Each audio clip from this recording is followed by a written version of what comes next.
The Chicago skyline gleamed in the late afternoon sun as I adjusted my simple black dress in the hotel mirror, 25 years old, and I still felt like I was playing dress-up sometimes. My blonde hair fell in loose waves past my shoulders, and I'd opted for minimal makeup, just mascara and a hint of lip gloss. The dress was nothing fancy, something I'd picked up from a department store last week when I realized I had nothing appropriate for Emma's wedding.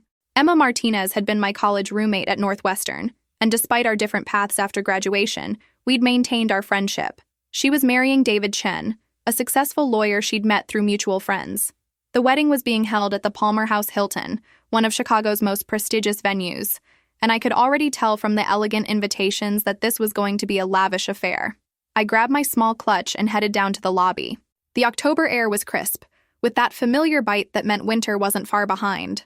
Lake Michigan's breeze carried the scent of fallen leaves mixed with the urban aroma of coffee shops and food trucks that made Chicago feel like home. The ballroom was already buzzing with guests when I arrived. Crystal chandeliers cast warm light over round tables draped in ivory linens, and the floral arrangements were stunning. White roses and eucalyptus that probably cost more than my monthly rent. Back when I was sharing that cramped apartment with Emma, I spotted the bride immediately. Emma looked radiant in her flowing white gown, her dark hair swept up in an elegant chignon. She was surrounded by a group of women I recognized as her sorority sisters, all impeccably dressed in designer outfits that screamed money and status. "Nick!" Emma's face lit up when she saw me approaching. She broke away from her group and rushed over, her dress rustling softly. "I'm so glad you made it. I wasn't sure you'd be able to get away from work." I hugged her carefully, mindful of her dress and makeup. "I wouldn't miss this for the world. You look absolutely beautiful, Em." "Thank you, and you look—" She paused, her eyes scanning my outfit with what I could only describe as polite concern. "You look lovely. Very understated." Before I could respond, one of the women from her group approached us. She was tall and striking, with perfectly straight black hair, and wearing what I was pretty sure was a designer dress that cost more than most people's car payments. Her smile was sharp, like a knife wrapped in silk. "Emma, darling, aren't you going to introduce us to your friend?" The woman's voice had that particular quality that rich people seem to cultivate, smooth and confident with just a hint of condescension. "Of course. Sarah Morrison, this is Nick Williams. We were roommates at Northwestern. Sarah works in marketing for Pinnacle Dynamics. She's absolutely brilliant." Sarah extended a manicured hand, and I shook it, noticing how she took in my appearance with barely concealed amusement. "Nice to meet you, Nick. What do you do?" "I work in tech," I said simply. It wasn't a lie, but it wasn't the whole truth either. 3 days ago, I'd signed the papers to sell TechFlow Solutions, the startup I'd been building for the past 2 years, to a major corporation for $12 million. The deal hadn't been announced yet, and honestly, I was still processing it myself. "Oh, tech," Sarah said, her tone suggesting she thought I meant I worked at the Genius Bar at an Apple store. "How interesting. And where did you get your dress? It's so practical." The word practical came out like she was describing something she'd found on the bottom of her shoe. I felt heat rise in my cheeks, but before I could respond, Emma jumped in. "Sarah, we should probably get to our seats. The ceremony's about to start." As we made our way to the seating area, I found myself at table 7, while Sarah was seated at table 3, much closer to the front. The message was clear. I was the college friend who'd been invited out of obligation, while Sarah was part of Emma's current social circle. The ceremony was beautiful. David's eyes filled with tears when he saw Emma walking down the aisle, and their vows were personal and heartfelt. I found myself thinking about love and commitment, wondering if I'd ever find someone who looked at me the way David looked at Emma. During the cocktail hour that followed, I nursed a glass of champagne and tried to make conversation with the other guests at my table. They were nice enough, a mix of David's law school friends and some of Emma's co-workers, but I felt out of place. Everyone seemed to know each other, sharing inside jokes and references to events I hadn't been part of. I was reaching for a canapé from a passing waiter when I heard Sarah's voice behind me. "Did you see what Emma's college friend is wearing?" she was saying to someone, her voice low but not quite low enough. I mean, I get that not everyone can afford designer clothes, but you'd think she'd make an effort for a wedding like this. That dress looks like something from Target's clearance rack. My hand froze halfway to the tray. The waiter, a young guy probably not much older than me, gave me a sympathetic look and whispered, "The shrimp puffs are really good," as if trying to distract me from what I'd just heard. I turned around slowly, my face burning with embarrassment and anger. Sarah was standing with 2 other women, all of them dressed in outfits that probably cost more than most people made in a month. She noticed me looking and had the grace to look momentarily embarrassed. But then her expression shifted to something that looked almost like pity. "Oh, Nick, I didn't see you there," she said, her voice suddenly bright and fake. "We were just talking about how lovely the venue is. The Palmers really outdid themselves." "I'm sure you were," I said quietly, setting down my champagne glass because my hands were starting to shake with anger. The thing was, I could have afforded any dress in this room. I could have bought the entire boutique where Sarah probably shopped, but I'd chosen to dress simply because that's who I was. I'd spent the last 2 years pouring everything I had into building my company, working 18-hour days, living on ramen noodles and coffee because I believed in what I was creating. But standing there, surrounded by people who seemed to measure worth by the label on your clothes or the size of your bank account, I felt smaller than I had in years. "If you'll excuse me," I said, stepping away from the group. "I need some air." I made my way to the terrace where the Chicago evening was settling in with a cool breeze off the lake. The city lights were starting to twinkle, and I could hear the distant sound of traffic mixing with the muffled music from inside the ballroom. I pulled out my phone and stared at the email from my lawyer that I'd received that morning. The final paperwork for the sale was complete. TechFlow Solutions was officially no longer mine, and my bank account had a number in it that I still couldn't quite believe was real. Tomorrow, I had a meeting with Marcus Webb, the CEO of Pinnacle Dynamics. They were interested in having me consult on some of their upcoming projects, possibly even invest in some of their new ventures. It was supposed to be a simple business meeting, but now I wondered if it would be more than that. Because if Sarah Morrison worked for Pinnacle Dynamics, and if Marcus Webb was her boss, then tomorrow was going to be very interesting indeed. I stayed on the terrace for a few more minutes, letting the cool air calm my nerves and clear my head. When I finally went back inside, I avoided Sarah's table and focused on celebrating Emma and David. They deserved to have their special day be about love and joy, not about my bruised ego or someone else's small-minded judgment. But as I watched Sarah laugh and pose for photos, clearly comfortable in her element, I couldn't help but smile to myself. If things went the way I hoped they would tomorrow, her comfortable little world was about to get very interesting. The night was far from over, and neither was my story with Sarah Morrison. I woke up in my downtown Chicago apartment with a slight headache from the champagne and a much bigger headache from replaying the previous night's events in my mind. The autumn sun was streaming through my floor-to-ceiling windows, illuminating the sparse but modern furniture I'd accumulated over the past year. It wasn't much, a couch, a coffee table, a dining set that seated 4, but it was mine, and more importantly, it was paid for. Rolling over, I grabbed my phone from the nightstand and checked the time. 8:47 a.m. My meeting with Marcus Webb wasn't until 2 p.m., which gave me plenty of time to prepare. I also had 3 missed calls from my best friend Jake, who'd been my business partner before the sale, and was probably wondering how the wedding went. I padded to the kitchen in my pajamas, an old Northwestern t-shirt and cotton shorts, and started the coffee maker. While it brewed, I called Jake back. "There she is."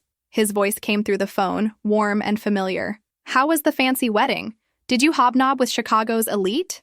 "Something like that," I said, pouring coffee into my favorite mug. "Jake, do you know anything about a woman named Sarah Morrison? She works at Pinnacle Dynamics." Sarah Morrison. The name sounds familiar. Why? I told him about the previous night, about Sarah's comments and my upcoming meeting with her boss. Jake listened without interrupting, which was one of the things I appreciated most about our friendship. "Nick," he said when I finished, "please tell me you're not planning some elaborate revenge scheme." "It's not revenge," I protested, settling onto my couch with my coffee. "I'm just curious about what today's meeting might bring." "Uh-huh. You know what your problem is? You're too nice. If someone had talked about me like that, I would have said something right then and there. And that's why I handle the business meetings and you handle the technical side." I laughed. "Speaking of which, how are you settling in at the new job?" After we sold TechFlow, Jake had accepted a position with Google's Chicago office, while I'd decided to take some time to figure out my next move. The buyout had given me the financial freedom to be selective about opportunities, but it had also left me feeling a bit lost. For 2 years, my entire identity had been wrapped up in building the company. Now I had to figure out who Nick Williams was when she wasn't working 16-hour days and surviving on takeout. After we hung up, I spent the morning doing research on Pinnacle Dynamics and Sarah Morrison specifically. The company was a mid-sized marketing and consulting firm that specialized in helping tech startups scale their operations. They'd been growing rapidly over the past few years and were looking to expand into new markets. Sarah's LinkedIn profile painted the picture of someone who'd climbed the corporate ladder quickly. She'd started as a junior associate 5 years ago and was now a senior marketing director. Her profile was full of buzzwords about synergistic solutions and disruptive innovation, but between the lines I could see she was actually quite good at her job. At 1 p.m., I started getting ready for my meeting. This time I put more thought into my outfit. I chose a navy blue blazer and matching skirt, paired with a crisp white blouse and low heels. My blonde hair was pulled back in a sleek bun, and I'd applied makeup with a bit more precision than usual. I looked professional, competent, and most importantly, like someone who belonged in a boardroom. Pinnacle Dynamics occupied the 23rd and 24th floors of a gleaming office tower in the Loop. The lobby was all marble and glass, with modern sculptures that probably cost more than most people's annual salaries. I announced myself to the receptionist, a young woman with an impressive array of piercings who managed to make professional attire look edgy. "Mr. Webb is expecting you," she said with a smile. "Take the elevator to the 24th floor. His assistant will meet you there." The elevator ride gave me a moment to center myself. I'd been in plenty of high-stakes meetings over the past 2 years, pitching to investors and negotiating with potential clients. But something about today felt different. Maybe it was the memory of Sarah's condescending smile, or maybe it was the fact that this could be the beginning of a whole new chapter in my career. Marcus Webb's assistant, a efficient-looking man in his 30s, greeted me as soon as the elevator doors opened. "Ms. Williams? I'm David Park, Mr. Webb's executive assistant. He's just finishing up another meeting, but he'll be with you shortly. Can I get you anything? Coffee? Water?" "Water would be great, thank you." He led me to a comfortable seating area with a view of the Chicago River. The office space was impressive, open concept with glass-walled conference rooms, and a color scheme of whites and grays accented with pops of bright blue. I could see employees moving purposefully between workstations, and the energy felt dynamic and creative. "Ms. Williams?" A deep voice behind me made me turn around. Marcus Webb was not what I'd expected. He was probably in his late 40s, with salt and pepper hair and kind eyes behind wire-rimmed glasses. He was wearing a casual button-down shirt and khakis, which immediately put me at ease. "Mr. Webb, thank you for meeting with me. Please, call me Marcus. And thank you for considering working with us. I've been following TechFlow's progress for the past year, and I was impressed by what you accomplished. Congratulations on the acquisition." He led me to his office, which was spacious but not ostentatious. The walls were lined with books, and there were several plants that looked actually healthy, not like the fake greenery you often saw in corporate settings. "So," he said, settling behind his desk, "I'll be honest with you, Nick. We're at a crossroads here at Pinnacle. We've grown quickly, maybe too quickly in some areas. We need someone with your expertise to help us navigate the next phase of our expansion, particularly in the tech sector." For the next 30 minutes, we discussed the specifics of what a consulting arrangement might look like.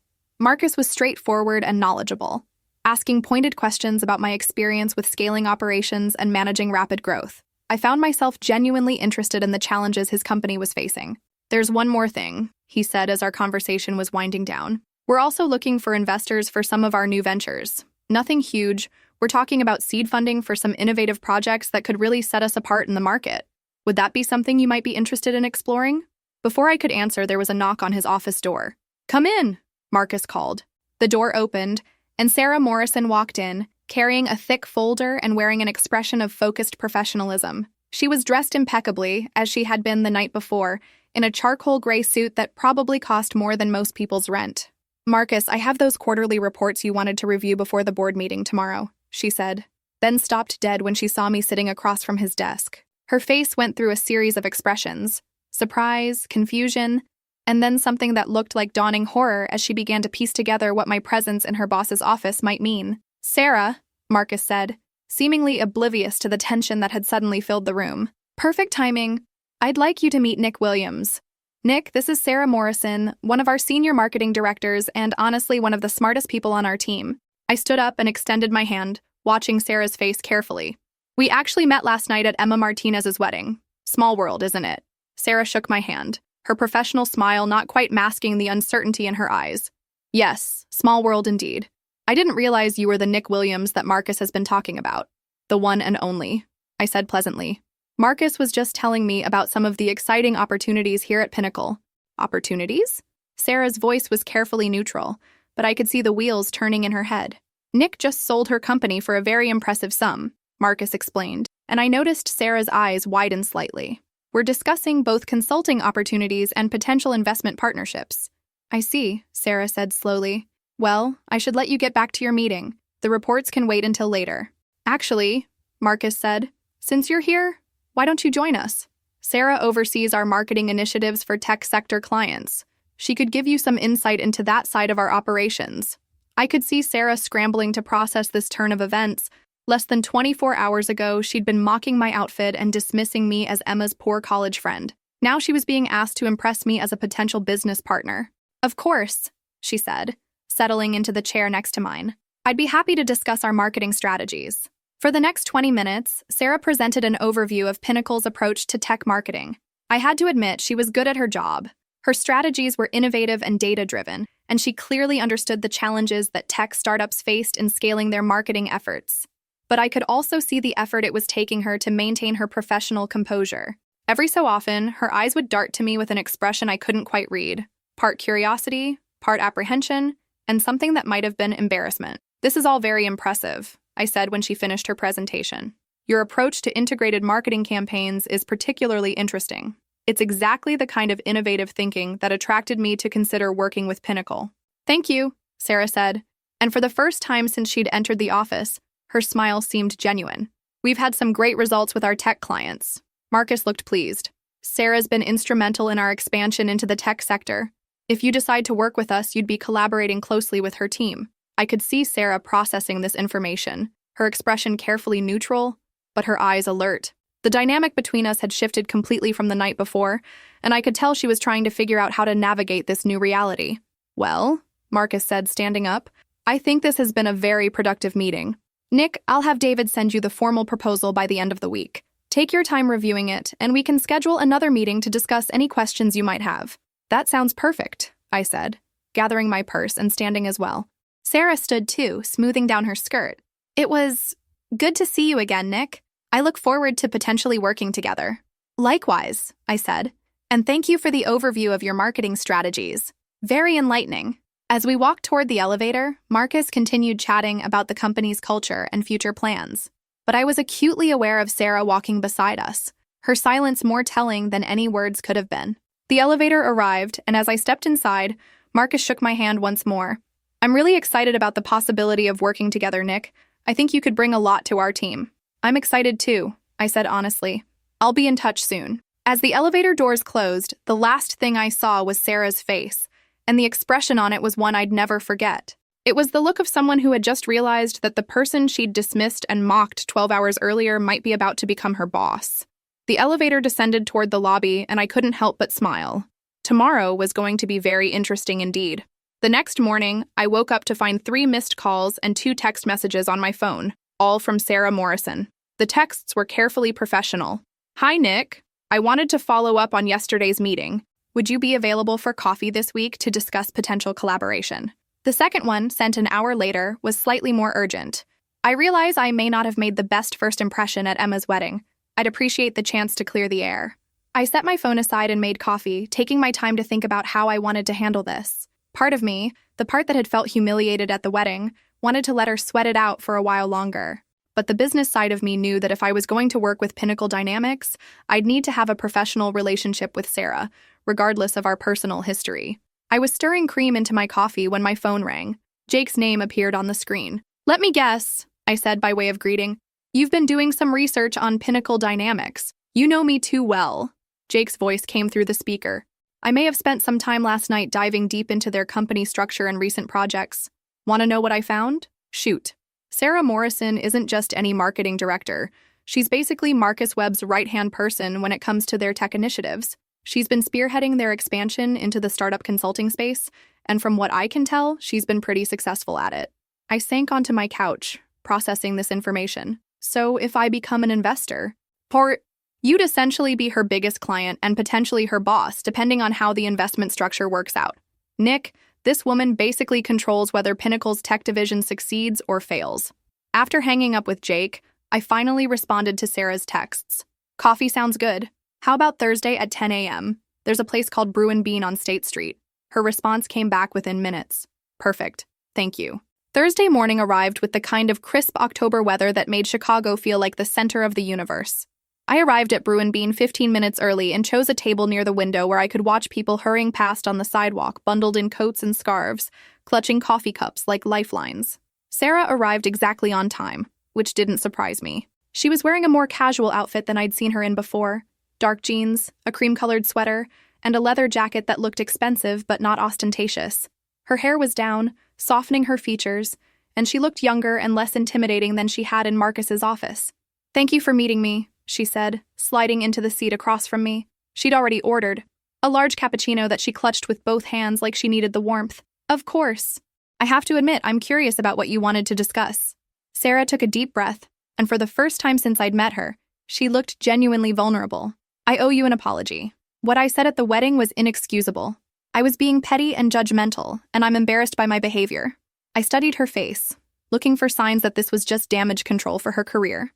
But her discomfort seemed genuine, and there was something in her eyes that reminded me that we were both just people trying to figure out our lives.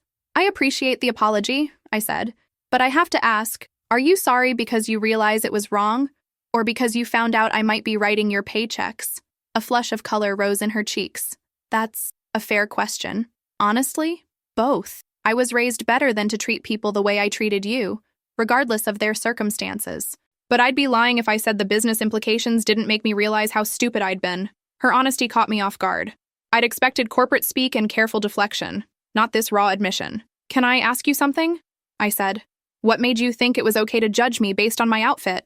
Sarah was quiet for a long moment, staring into her cappuccino. When she looked up, her expression was thoughtful and a little sad. "I grew up in a family where appearances mattered more than anything else," she said quietly. "My mother used to inspect my outfits before I left the house, even when I was in college. She'd say things like, 'People judge you in the first 30 seconds, Sarah. Make sure they see what you want them to see.'" She paused, taking a sip of her coffee. I guess somewhere along the way, I internalized that message a little too well. I started judging other people the way I was afraid they were judging me. "That sounds exhausting," I said, and I meant it. "It is, and it's not who I want to be." She looked directly at me. "I know this doesn't excuse what I said, but I want you to know that I'm working on it. I've actually started seeing a therapist to figure out why I do things like that."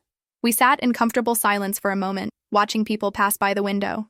A young mother pushed a stroller while balancing a coffee cup and talking on her phone. An elderly man fed pigeons from a bench across the street.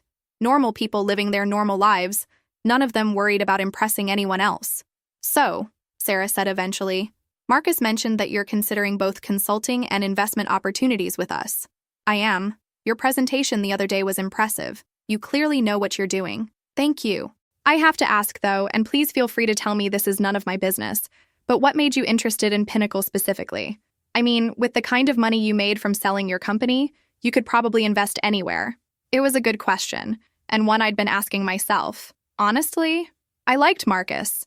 He seems genuine, and he's not trying to impress me with fancy buzzwords or promises he can't keep. Plus, I think there's real potential in what you guys are doing with tech startups. "And it doesn't hurt that you'd get to lord it over the woman who insulted you at a wedding?" I laughed, surprised by her directness. "That hadn't occurred to me at all," I said, which was mostly true. Although I have to admit, there's a certain poetic justice to the situation. "Fair enough. I deserve that."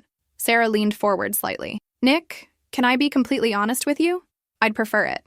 I'm scared, not just about the business implications, although those are significant. I'm scared that I've become the kind of person I used to hate. I'm scared that I've let my career success turn me into someone who judges people based on superficial things. And I'm scared that it might be too late to change." Her vulnerability was disarming. I'd expected to feel smug satisfaction at seeing her uncomfortable, but instead I found myself feeling something closer to empathy. "It's not too late," I said quietly. "We all make mistakes. The question is what we do about them." "I want to make this right," she said. "Not just the apology, but I want to be better. I want to be the kind of person who lifts other people up instead of tearing them down." "That's a good start," I said, "but it's going to take more than wanting it. It's going to take actual work." "I know, and I'm willing to do that work." She paused, "both personally and professionally. If you decide to invest in Pinnacle, I want you to know that I'll do everything in my power to make sure it's successful. Not because I'm afraid of you, but because I believe in what we're doing." We talked for another hour, and gradually the conversation shifted from personal to professional. Sarah shared her vision for Pinnacle's tech division, her ideas for innovative marketing strategies, and her thoughts on the challenges facing startups in the current market. She was smart, creative, and passionate about her work, and I found myself genuinely impressed by her insights. "I should probably head back to the office," she said eventually, checking her watch. "But Nick, I'm glad we did this. Whatever you decide about the investment, I hope we can work together professionally. And I hope that maybe eventually we might even be friends." "I'd like that," I said, and realized I meant it. As she gathered her jacket and purse, Sarah paused. One more thing. Emma's wedding. You looked beautiful. Your dress was elegant and classic, and you carried yourself with more grace than anyone else in that room. I was wrong to suggest otherwise. After she left, I sat at the coffee shop for another 20 minutes, processing our conversation. The woman who had sat across from me was nothing like the person who had mocked my outfit 3 days earlier. She was complex, flawed, but genuinely trying to grow and change. My phone buzzed with a text from Marcus Webb. Nick, I hope you don't mind me reaching out directly. I wanted to let you know that the formal investment proposal is ready whenever you'd like to review it. Also, Sarah mentioned you two had coffee this morning. I'm glad you're getting to know each other better. I think you'd work well together. I stared at the message for a long moment, then typed back, I'd love to see the proposal. Can we schedule a meeting for early next week? His response was immediate. Absolutely. How about Monday at 2 p.m.? Perfect. See you then. As I walked back to my apartment, the autumn air crisp against my face, I thought about second chances and the courage it takes to admit when you're wrong. Sarah Morrison had surprised me today, and I was starting to think that maybe this business partnership might be more interesting than I'd originally anticipated. But first, I had a proposal to review and a decision to make. The next chapter of my career was about to begin, and for the first time in months, I was excited to see where it would lead. The weekend passed in a blur of research and phone calls. I'd received Pinnacle's investment proposal on Friday afternoon, and I'd spent Saturday and Sunday poring over financial statements, market analyses, and growth projections. Jake came over on Saturday evening with Chinese takeout and helped me break down the technical aspects of their proposed ventures. On paper, it looks solid, he said, using chopsticks to gesture at the documents spread across my dining table. Their client retention rate is impressive, and their revenue growth has been consistent for the past 3 years. Plus, Marcus Webb has a good reputation in the industry. But? I could hear the hesitation in his voice. No buts, really. I'm just being cautious because I know how much this means to you. Not just the business side, but the personal stuff with Sarah. I looked up from the financial projections I'd been studying. What do you mean? Jake set down his chopsticks and gave me a look I'd seen before. The one that meant he was about to say something I probably didn't want to hear but needed to. Nick, you've been different since the wedding. More, I don't know, determined? Like you have something to prove. I don't have anything to prove, I protested. But even as I said it, I wondered if that was entirely true. Look, I get it. Someone dismissed you and made you feel small, and now you're in a position to show them exactly how wrong they were. But make sure you're making this decision for the right reasons. Sunday evening, I called my parents in Milwaukee. My dad answered, his familiar voice immediately making me feel more grounded. Nikki, how's our successful entrepreneur doing? I'm good, Dad. Just trying to figure out my next move. I told them about the investment opportunity, carefully leaving out the personal drama. My parents had always been supportive of my ambitions, but they'd also raised me to think carefully about my motivations. It sounds like a good opportunity, my mom said when I'd finished explaining. But honey, what does your gut tell you? That was such a mom question, but it was also exactly what I needed to hear. My gut says it could be really good, but I'm nervous about working so closely with someone I barely know. Trust is something that's built over time, my dad chimed in. You don't have to be best friends with your business partners, but you do need to be able to rely on them. Do you think you can trust this Sarah person to do her job well? That night, I couldn't sleep. I kept thinking about my conversation with Sarah at the coffee shop, about the vulnerability she'd shown and the genuine remorse in her eyes. I also thought about Marcus Webb's enthusiasm for the partnership and the real potential I saw in Pinnacle's business model. At 2 a.m., I gave up on sleep and went to my laptop. I drafted an email to Marcus, outlining the terms under which I'd be willing to invest. It was a significant amount, $3 million, but it would give me a substantial stake in their new ventures and a seat on their advisory board. Monday morning came too soon, but I felt clear-headed for the first time all weekend. I dressed carefully for my meeting with Marcus, a navy suit that conveyed authority without being flashy, and my favorite pair of pearl earrings that had belonged to my grandmother. The weather had turned colder overnight, and Lake Michigan was churning under a gray sky that promised rain later. Chicago in late October had a particular energy, everyone hurrying a little faster, hunched against the wind, focused on getting to wherever they needed to be. Pinnacle's offices felt familiar now, and David Park greeted me with a warm smile when I stepped off the elevator. Ms. Williams, good to see you again. Marcus is ready for you, and he's asked Sarah to join the meeting as well. I hope that's all right. Of course, I said, though I felt a flutter of nerves in my stomach. Marcus's office looked the same as it had the week before, but the energy felt different. More formal, more consequential. Marcus stood to greet me, and Sarah was already seated at the small conference table in the corner of his office, looking professional and composed. "Nick, thank you for coming in," Marcus said, gesturing toward the conference table. "I hope you had a chance to review our proposal thoroughly." "I did," I said, settling into the chair across from Sarah. She gave me a small nod of acknowledgement, her expression carefully neutral, but not unfriendly. "I have some thoughts and a few questions." "Excellent. Fire away." For the next hour, we went through the proposal line by line. I asked pointed questions about their projected growth rates, their client acquisition strategies, and their plans for scaling their operations. Sarah contributed thoughtfully to the discussion, providing concrete examples of successful campaigns and realistic timelines for expansion. I was impressed by how well prepared they both were. But more than that, I was struck by the dynamic between Marcus and Sarah. There was clearly mutual respect there, and Sarah's input was valued and incorporated into Marcus's responses.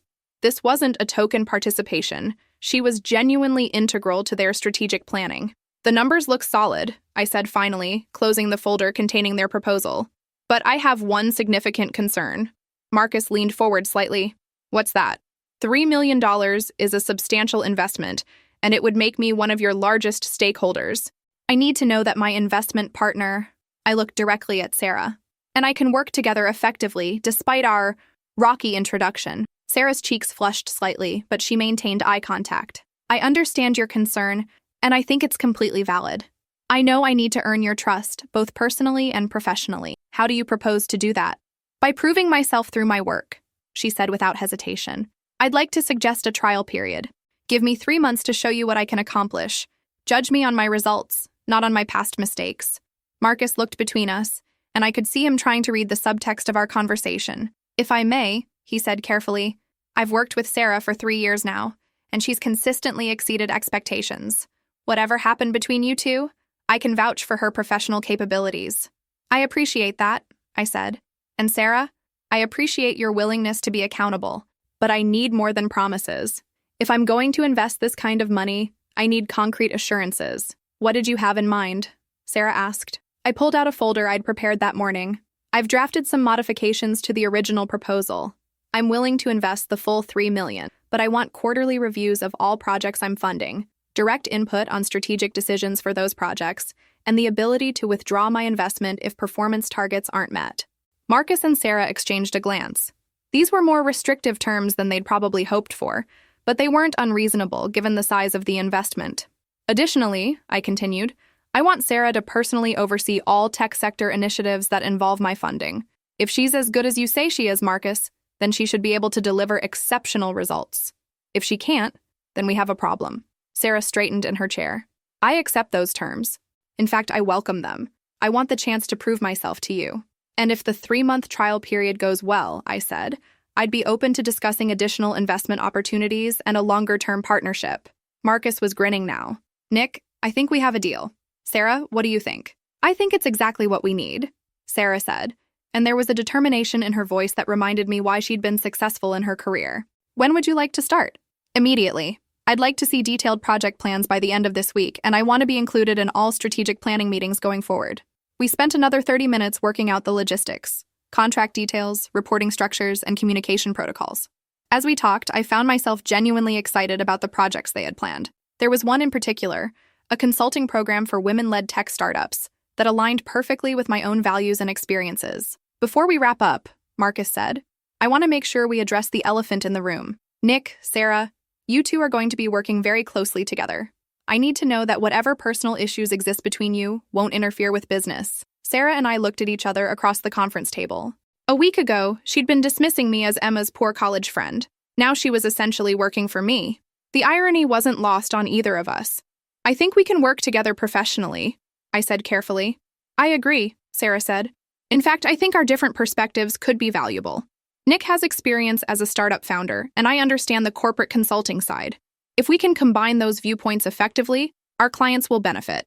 "Good," Marcus said, standing up. "Then let's make this official. I'll have our legal team draw up the contracts, and we can schedule a signing meeting for later this week."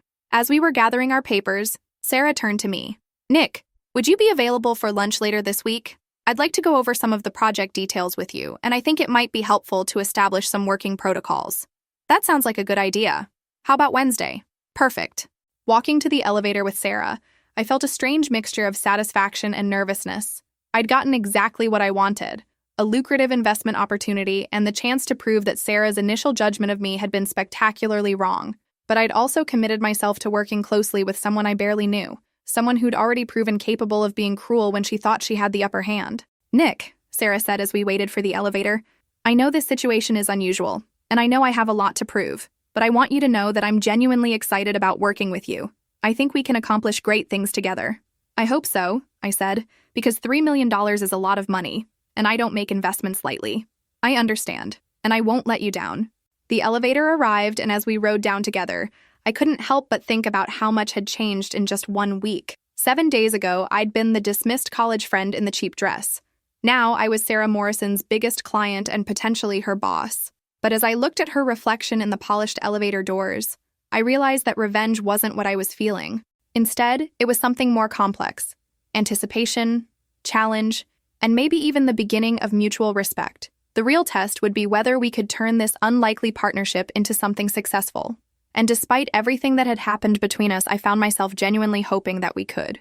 Wednesday's lunch meeting was at a small Italian restaurant near Pinnacle's offices, the kind of place that served excellent pasta and didn't try to impress you with molecular gastronomy or Edison bulb lighting. Sarah had suggested it, saying she thought we'd be able to talk more freely away from the office environment. I arrived 5 minutes early and chose a table in the back corner where we'd have some privacy. The lunch crowd was just starting to arrive, a mix of business people grabbing quick meals and what looked like a few tourists who'd wandered off the Magnificent Mile. Sarah walked in precisely on time, carrying a leather portfolio and looking more relaxed than I'd seen her in a business setting. She was wearing dark jeans and a cashmere sweater, and her hair was pulled back in a simple ponytail. Without the armor of a formal business suit, she looked younger and more approachable. "Thank you for meeting me here," she said, sliding into the seat across from me. "I know some of these conversations might be easier to have away from the office." "Good thinking. How are you feeling about everything that happened Monday?" She paused while the waitress took our drink orders. Iced tea for both of us, and then leaned forward slightly. "Honestly, terrified and excited in equal measure. This is the biggest opportunity I've ever had, but also the biggest risk." "How so?" "If I succeed, it could make my career. If I fail," she shrugged. "Let's just say that failing in front of someone I treated badly would be particularly humiliating." I appreciated her honesty. "Sarah, I want to be clear about something. I'm not setting you up to fail. I genuinely want this partnership to work, but I also need to know that you understand what's at stake here." "I do, and I've been thinking a lot about what you said Monday, about proving myself through my work." She opened her portfolio and pulled out a thick folder. "I've put together detailed project plans for the 3 initiatives that would be funded by your investment. I want to walk you through them and get your input." For the next hour, Sarah presented the most comprehensive business plans I'd seen outside of my own startup days. She'd clearly worked through the weekend, because every detail was accounted for: timelines, budgets, risk assessments, and contingency plans. The first project was the women-led startup consulting program I'd been interested in. Sarah had identified specific areas where female entrepreneurs faced unique challenges and had developed targeted solutions for each one. "The statistics are pretty stark," she said, showing me a chart on her tablet. "Women-led startups receive only about 2% of venture capital funding, despite studies showing they often generate higher returns than male-led companies. There's a real opportunity here to make a difference while building a profitable consulting practice." "This is impressive work," I said, and I meant it. "You've clearly done your research. But I'm curious about something. Why is this program important to you personally?" Sarah was quiet for a moment, twirling pasta around her fork. "Because I've seen too many brilliant women give up on their ideas because they couldn't navigate systems that weren't designed for them, and because—" She hesitated, then continued, "because I've been one of those women who succeeded in those systems by adopting behaviors that weren't really me. I became hyper-competitive and judgmental because I thought that's what it took to succeed in a male-dominated industry." "Is that what happened at the wedding? You were performing some version of success?" "Partly, yes. I was with Emma's other friends, all of whom have very traditional markers of success: expensive clothes, important jobs, wealthy husbands. I felt like I had to prove I belonged in that group, and I did it by putting someone else down. It was ugly, and I'm ashamed of it." The waitress refilled our iced teas, and we moved on to discussing the other 2 projects. Each one showed the same level of thoroughness and strategic thinking. By the time we'd finished our meals, I was genuinely impressed with Sarah's capabilities. "I have one more question," I said as we waited for the check. "What happens if this partnership doesn't work out? What happens if we can't get past what happened at the wedding?" Sarah met my eyes directly. Then I'll have learned an expensive lesson about the importance of treating people with respect, regardless of their circumstances. But Nick, I don't want that to happen. I want to make this work, both professionally and personally. What do you mean by personally? I mean, I'd like to be friends. Real friends. Not just business partners who tolerate each other. I think we could learn from each other. On the walk back to Pinnacle's offices, Sarah surprised me by taking a detour through Millennium Park. The late October afternoon was crisp but sunny, and the park was busy with tourists taking photos and office workers enjoying their lunch breaks. I come here when I need to clear my head, she said as we walked past the Crown Fountain. It reminds me that there's a world outside of conference rooms and quarterly reports. I do the same thing, but I usually walk along the lakefront, I said. There's something about the water that puts things in perspective. Maybe next time we can walk there together. We stopped near the Bean, watching tourists pose for selfies with their reflections distorted in the sculpture's surface. It was such a normal, human moment that I found myself relaxing in a way I hadn't since this whole situation began. Can I ask you something? Sarah said. That night at the wedding, you could have said something when I made those comments about your dress. You could have put me in my place right then and there. Why didn't you? I thought about it for a moment. Because it wouldn't have changed anything. You would have been embarrassed, but you wouldn't have learned anything. And honestly, I was more hurt than angry. When someone dismisses you like that, fighting back in the moment usually just makes you look defensive. But you're not defensive now. No, because now I don't need to defend myself. The situation speaks for itself. We walked back to the office building in comfortable silence. In the lobby, Sarah turned to me with an expression I couldn't quite read. Nick, I know this is probably premature, but I'd like to invite you to something. My company sponsors a table at the Chicago Businesswomen's Association annual dinner next Friday. It's a networking event, but it's also a chance to support women in business. Would you like to be my guest? The invitation caught me off guard. A week ago, Sarah had been mocking my outfit at a wedding. Now she was inviting me to a professional event as her guest. What would that involve exactly? Dinner, some networking, and a keynote speech from the CEO of a Fortune 500 company. Nothing too formal, but definitely a step up from wedding guest attire, she said with a small smile that let me know she was gently teasing herself as much as anything else.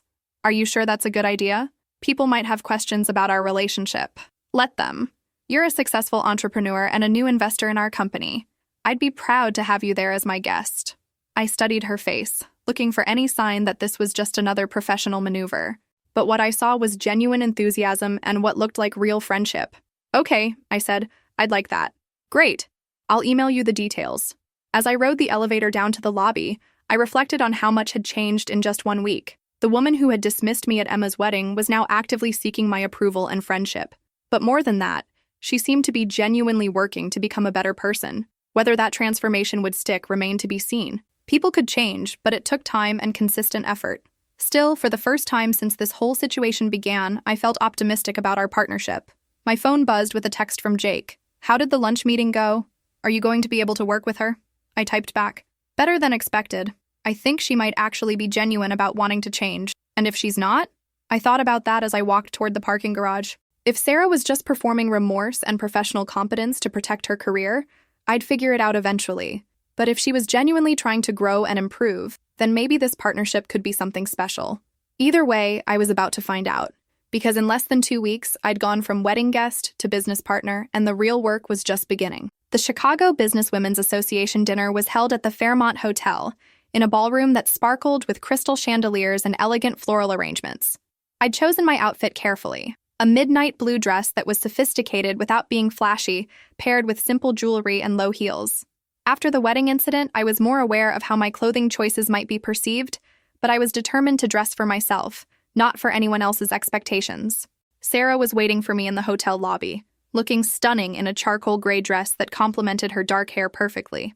But what struck me most was her smile when she saw me, genuine warmth without any of the calculated assessment I'd seen at Emma's wedding. "Nick, you look beautiful," she said, and I could tell she meant it.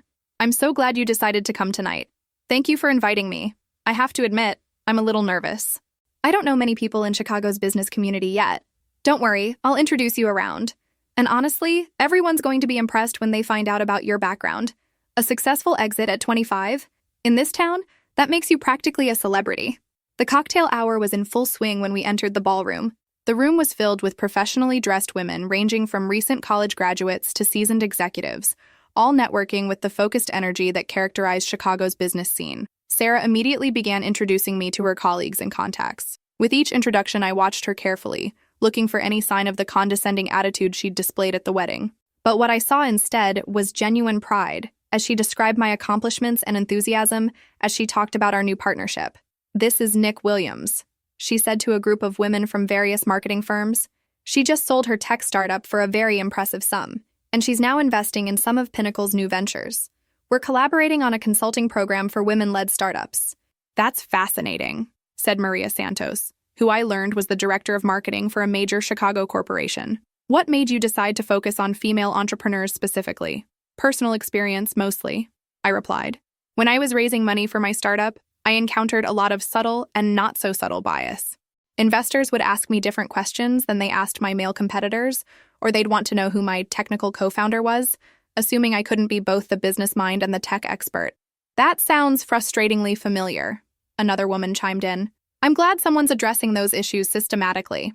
As the evening progressed, I found myself genuinely enjoying the conversations and connections.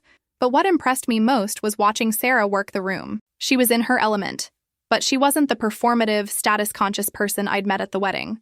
Instead, she was generous with introductions, thoughtful in her conversations, and quick to highlight other people's accomplishments rather than just her own. During dinner, we were seated at Pinnacle's sponsored table with Marcus Webb and several other colleagues.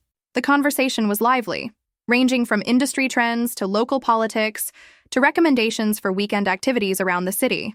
"Sarah tells me you two met at a wedding," said David Chen, not Emma's husband, but coincidentally sharing the same name, who worked in Pinnacle's finance department. "Small world, right?" Sarah and I exchanged a glance across the table. "Something like that," I said diplomatically. "Actually," Sarah said, her voice carrying clearly across the table, "I owe Nick an apology for our first meeting. I made some unfair assumptions about her based on superficial things, and I was completely wrong. It was a good reminder that you never know who you're talking to or what they might accomplish." The honesty of her admission surprised everyone at the table, including me. It would have been easy to gloss over our history or give a vague answer about meeting through mutual friends. Instead, she'd chosen to publicly acknowledge her mistake. Marcus raised his glass. "Well, then here's to second impressions and new partnerships." The keynote speaker was Margaret Chen, the CEO of a Fortune 500 manufacturing company, who spoke about the importance of authentic leadership and the courage it takes to admit when you're wrong.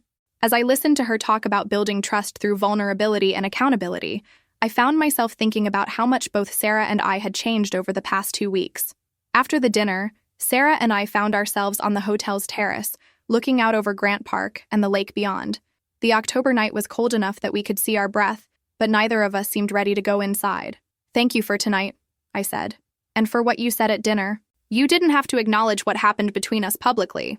"Yes, I did," Sarah replied, "because pretending it didn't happen would have been dishonest, and I'm trying to be more honest about my mistakes. Besides, I wanted people to know that you gave me a second chance when you didn't have to." "Speaking of second chances, I've been thinking about our 3-month trial period." Sarah turned to face me and I could see apprehension in her eyes. "And I don't think we need it. What you've shown me over the past 2 weeks, the quality of your work, your commitment to the projects, and yes, your willingness to own your mistakes, that's all the proof I need." Relief flooded her face. "Really? Really? I think we're going to work well together. But more than that, I think you were right when you said we could be friends." "I'd like that very much," she said softly. "You know, when I first met you at the wedding, I saw someone quiet and unassuming, and I completely missed who you really were. But you saw through my professional facade to someone who was insecure and performing confidence she didn't really feel. You read people better than I do. Maybe we just see different things in people. You see potential and strategy, that's why you're good at your job. I see authenticity and resilience. That's what helped me build my company." We stood in comfortable silence for a moment, listening to the distant sound of traffic and the gentle lapping of waves against the shore. The city stretched out below us, full of lights and possibilities. "Can I tell you something?" Sarah said. "That night at the wedding, after I realized what I'd done, I went home and called my sister. I told her what had happened, and she said something that stuck with me. She said, 'Sarah, the way you treat people when you think they can't help you says everything about who you really are.' Smart sister." She is. And she was right. I'd been measuring my success by how well I fit in with people I thought were important, instead of focusing on being the kind of person I'd want to be around. And now? Now I'm learning that real success isn't about impressing other people or protecting your status. It's about building something meaningful and treating people with respect along the way. As we rode the elevator down to the lobby, I reflected on the strange journey that had brought us to this point. 3 weeks ago, I'd been nervous about attending a wedding where I barely knew anyone besides the bride. 2 weeks ago, I'd been humiliated by someone who judged me based on my appearance. 1 week ago, I'd been deciding whether to enter into a business partnership with that same person. Now, standing in the hotel lobby saying goodnight to someone who was becoming a genuine friend, I realized that sometimes the most unexpected challenges lead to the most rewarding opportunities. Same time next week for our project review meeting? Sarah asked as we waited for the valet to bring our cars. Absolutely. And Sarah, I'm looking forward to seeing what we can build together. Me too, she said with a smile that reminded me why I'd decided to take a chance on this partnership. Me too. 6 months later, I would be standing on a stage at a tech conference in San Francisco, announcing the launch of our Women's Startup Accelerator program, with Sarah beside me as my business partner and one of my closest friends. The program would go on to help launch 30 successful companies in its first year, and Sarah would be featured on the cover of Chicago Business Magazine as one of the city's rising stars in consulting. But that night, walking to my car in the crisp October air, all I knew was that I'd found something I hadn't been looking for when I'd put on that simple black dress for Emma's wedding. I'd found a partnership that challenged me, a friendship that surprised me, and a reminder that people are capable of change when they're willing to do the hard work of becoming better. Sometimes the best investments aren't just financial. They're the ones you make in people who have the courage to grow.